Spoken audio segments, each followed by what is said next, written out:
Bab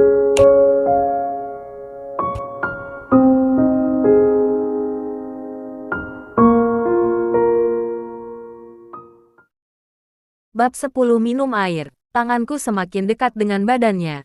Pada saat itu aku sampai lupa bernafas. Aku hanya memiliki fantasi dan kesenangan yang mendalam. Setelah sekian lama, akhirnya aku bisa membalas dendamku. Akhirnya aku bisa menyentuhnya. Kulitnya sangat halus dan bersih. Aku menggigil saat mengelus badannya. Lalu aku langsung menarik kembali tanganku. Tapi Claura masih saja terlentang di kasur. Mukanya jika dilihat makin lama makin merah. Kulit halusnya yang putih juga berubah menjadi memerah. Dan deru nafasnya yang menjadi-jadi membuktikan dia sudah benar-benar di bawah pengaruh obat. Aku rasa pengaruh obat ini sangat kuat. Dan membuat keberanianku semakin meningkat. Tanganku semakin merabanya. Aku bisa merasakan suhu tubuhnya menghangat. Lalu kepalaku kudekatkan ke tubuhnya. Aku menarik nafas panjang mencium aroma tubuhnya. Lalu aku bersiap menggigit bahunya. Tapi ketika aku berpikiran seperti itu, Claura tiba-tiba bergerak. Lalu dia mendorong badanku dengan cepat. Lalu dia mengambil sebuah barang dari bawah bantalnya. Saat itu aku tercengang melihatnya. Dan ketika aku belum merespon apa yang sedang terjadi, Claura langsung melempar barang itu ke arah badanku. Awalnya aku kira dia melempar pisau ke arahku. Namun yang aku dengar adalah suara set-set, seperti sebuah suara aliran listrik. Kemudian tubuhku mati rasa. Penglihatanku mulai kabur. Badanku terasa sangat lemas. Tidak lama kemudian tubuhku terjatuh ke lantai dan aku kehilangan kesadaran. Sebelum aku kehilangan kesadaran aku tahu kalau aku akan habis nantinya. Aku bahkan merasa seperti akan mati. Aku tebak Claura pasti menggunakan semacam alat setrum untuk menyetrumku. Aku tidak tahu telah berapa lama tidak sadarkan diri. Tapi ketika aku bangun badanku terasa sangat sakit. Kepalaku terasa sangat sakit. Bahkan sangat sulit bagiku untuk membuka mata. Aku baru saja ingin menggelengkan kepalaku untuk mengembalikan kesadaranku. Tapi tiba-tiba terdengar suara. Ini adalah suara Claura. Aku langsung berpura-pura masih pingsan dan memicingkan mataku. Lalu aku melihat Claura sedang duduk menyandar di kasur. Dengan tubuh ditutupi selimut. Aku tidak bisa melihat apa yang sedang dilakukannya. Tapi aku bisa menebaknya. Tidak berapa lama ponsel Claura berbunyi. Claura mengangkat teleponnya. Berkata, Felicia aku tidak apa. Kamu tidak perlu datang kemari. Kali ini aku benar-benar berterima kasih padamu karena telah mengingatkanku. Lalu aku tidak tahu apa yang dikatakan Felicia. Claura lanjut berkata, apa yang kamu katakan benar. Aku tidak menyangka Alwi berani menyakitiku. Hari ini ketika dia pulang beraninya dia memberikan obat di airku. Jika aku tidak mendengar omonganmu untuk menyimpan alat setrum di bawah bantal, mungkin hari ini aku sudah jatuh di tangannya.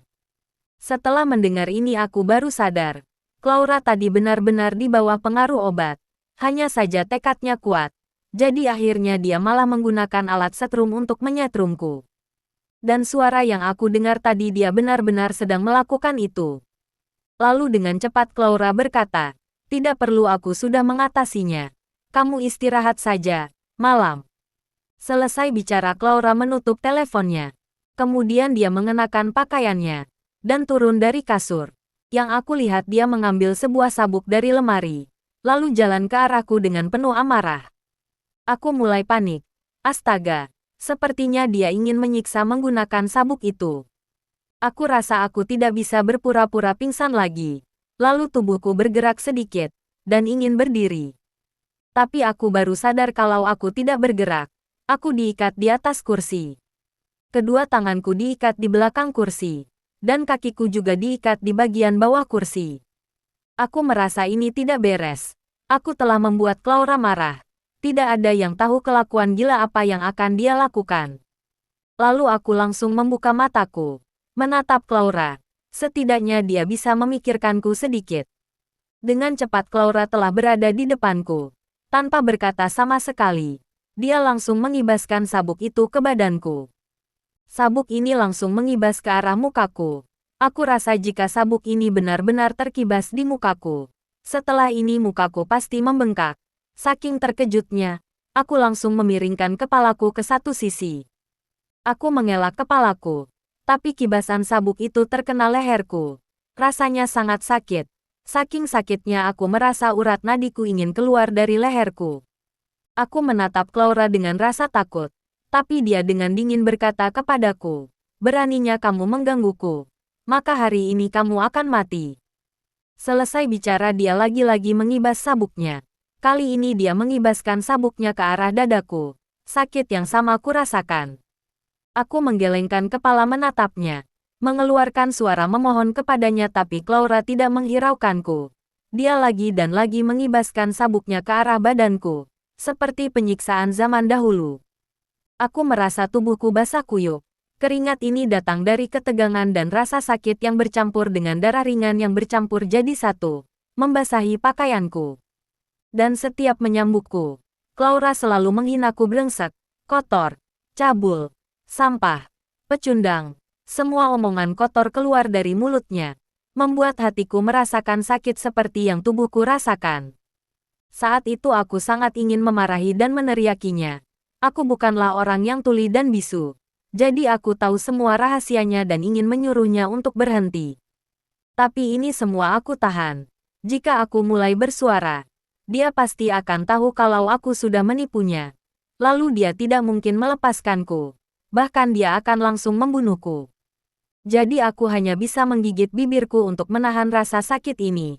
Aku rasa semua tubuhku memar dan kulitku terkelupas. Membuat tubuhku mati rasa akan siksaan dia. Akhirnya sekitar setengah jam kemudian, Claura tidak menyiksaku lagi. Semua tubuhnya telah basah akan keringat.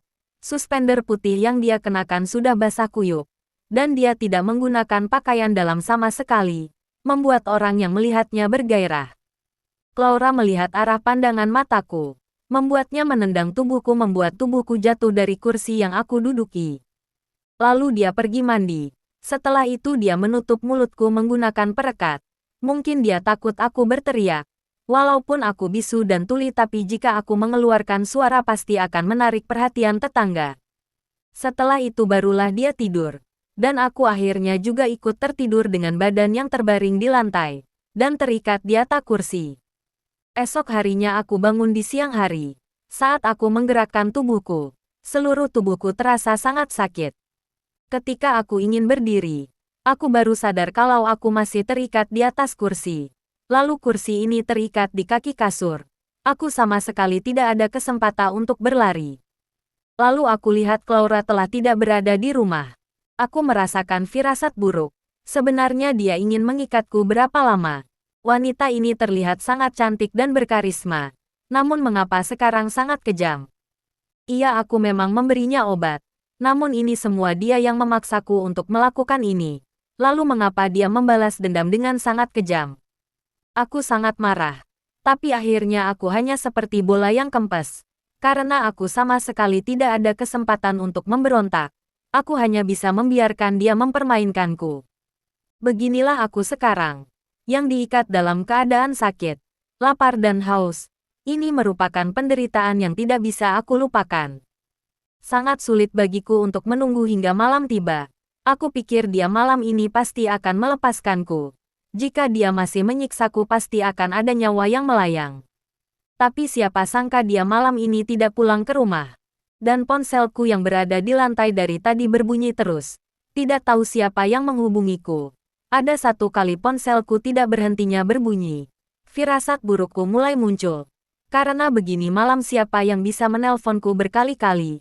Orang yang menelponku pasti memiliki urusan mendesak mencariku. Dan aku sekarang hanya memiliki satu adik perempuan. Aku sangat takut adikku terjadi masalah. Saat itu hatiku merasa sangat khawatir. Dan aku mulai memasang dendam kepada Claura. Jika aku bisa lepas dari jeratan ini, aku akan membuat Claura merasakan 2 kali lipat dari rasa sakit ini. Waktu terus berjalan.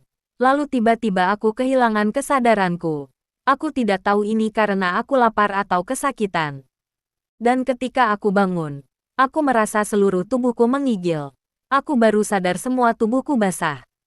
Lalu aku melihat Claura memegang sebuah baskom berdiri di depanku. Keadaanku sekarang yang hampir mati. Dia masih saja tega menyiramku menggunakan air dingin untuk membangunkanku. Saat itu, Mulut dan tenggorokanku merasa sangat kering. Didorong dengan keinginan kuat untuk bertahan hidup. Aku tidak bisa memedulikan hal lain lagi. Aku hanya bisa membuka mulut dan meminum tetesan air dari wajahku lalu Claura lagi-lagi memarahiku. Dasar pecundang. Bahkan air bekas aku cucian kakiku saja diminumnya.